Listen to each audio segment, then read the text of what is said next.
হরে কৃষ্ণ। আমি আজকে চলে আসছি আমাদের বড় মন্দিরে। এখানে শিবের মহাপুণ্য স্নান যাত্রায় কেমন অনুষ্ঠান হচ্ছে সেটা আমিও দেখব এবং আপনাদেরকেও দেখাবো। সাথে থাকুন, দেখতে থাকুন। চলুন মন্দিরের ভেতরটাতে যা যা কি হচ্ছে আমিও দেখব এবং আপনাদেরকেও দেখাবো। এই যে শ্রী শ্রী সত্যনারায়ণ মন্দির, এই যে দেখুন প্রধান গেট দিয়ে ঢুকে গেলাম ভিতরের দিকে। দেখুন ভিতরে শ্রী শ্রী সত্যনারায়ণ মন্দির আলমডাঙ্গা লেখা আছে।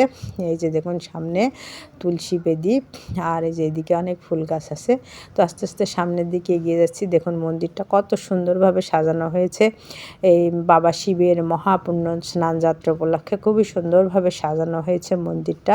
প্রচুর ভক্ত সমাগম হচ্ছে। সকাল সকাল আমি চলে আসছি যে দর্শন করব এবং আপনাদেরকেও দর্শন করাবো। দেখুন মন্দিরের প্রথমে ঢুকতেই যে মন্দিরটা পড়ে, আবার ভিতরে ছোট মন্দির করে রাখা আছে। এখানে রাধা কৃষ্ণের বিগ্রহ আর কি, কত সুন্দরভাবে সাজানো। প্রতিদিন 3 বেলা এখানে ভোগ দেওয়া হয়। দেখুন কত সুন্দর এখানে সাজানো, আর একেবারে স্বর্ণালঙ্কার দিয়ে সাজানো। খুবই ভালো লাগে, এখানে আসলে মনটা ভরে যায়।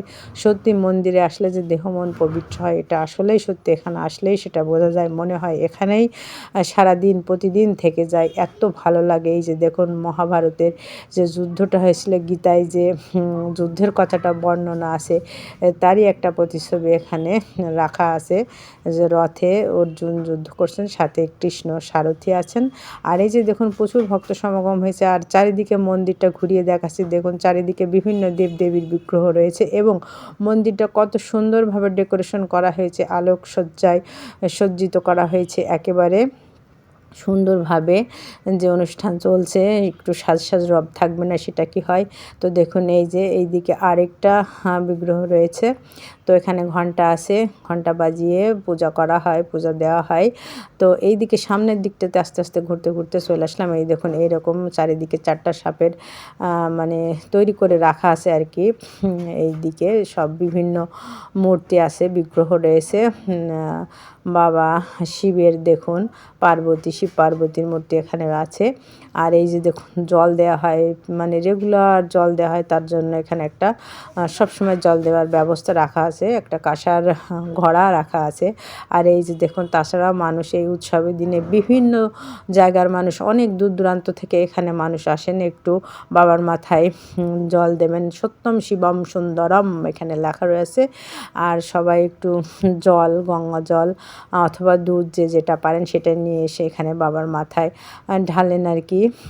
আর হচ্ছে ধূপকাঠি, মোমবাতি সব কিছু এখানে ধরান। প্রচুর দর্শক মানে চলে আসছে আর কি, ভক্ত আর কি যারা আসেন তারা আসছেন, তারা একটু ছবি তুলছেন যে আসছেন মন্দিরে।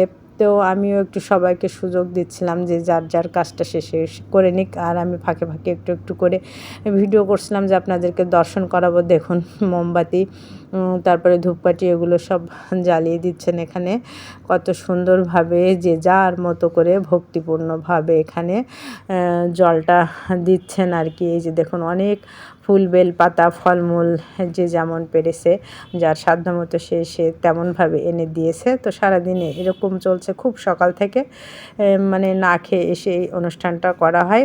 তো তারপর প্রসাদ পেয়ে সব ভক্তবৃন্দ বাড়ি যাবেন। তো খুব ভালো লাগলো এই মন্দির আঙিনায়। দেখুন কত সুন্দর চারিদিকটা, মনে হচ্ছে এখানেই থেকে যায় আর বাড়ি যাব না এমন লাগে, খুবই ভালো লাগে।